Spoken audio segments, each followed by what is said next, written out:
தமிழ்நாட்டிலே தண்ணீரை விட்ட தொகுதி என்று அறிவித்தார் பழைய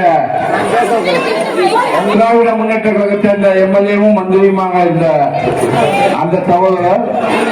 ஆனால் தமிழ்நாட்டிலே மோசமான ஒரு தொகுதியாக இந்த தொகுதியை இருக்கின்ற ஒரே தொகுதி மதுரை கிழக்கு தொகுதி தான். எந்த ஊருக்கு போனாலும் அடிப்படை வசதி என்பது 1% கூட இல்ல. இந்த அடிப்படை வசதியும் செய்து கொடுக்காமல் 5 ஆண்டுகளாக முழுமையாக ஆட்சி செய்து மக்களை கொடுமைப்படுத்திய ஒரு ஆட்சி திராவிட முன்னேற்ற கழக ஆட்சி. நம்ம தமிழக வெற்றி கழகம் இன்று புனிதமான ஆட்சியை, தூய்மையான ஆட்சியை இன்று நடத்தி கொண்டிருக்கின்றது. அதிகாரிகள் எல்லாம் பயப்படுறாங்க.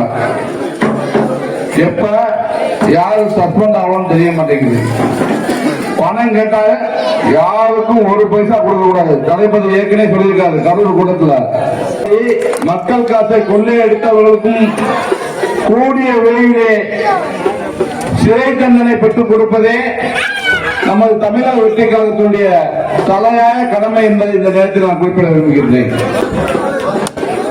நசுக்கி புடிச்சிட்டாங்க மக்களை, கஜானாவை தொடர்ச்சி காலி பண்ணிட்டாங்க. கூடிய விரைவில் மகளிருக்கு அவர் அறிவித்தபடி மாதம் 2500 விலையில்லா சிலிண்டர் 6 சிலிண்டர்களும் இப்ப தாய்மாமன் தங்க மோதல் திட்டம் வருகிற 15ஆம்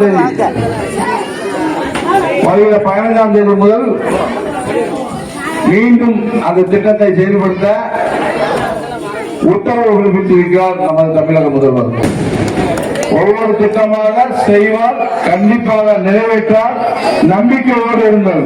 பிளே ஸ்டோர் மற்றும் ஆப் ஸ்டோரில் இருந்து பாலிமர் செயலியை QR கோடு மூலம் பதிவிறக்கம் செய்யுங்கள். செய்திகளை உடனுக்குடன் பெறுங்கள்.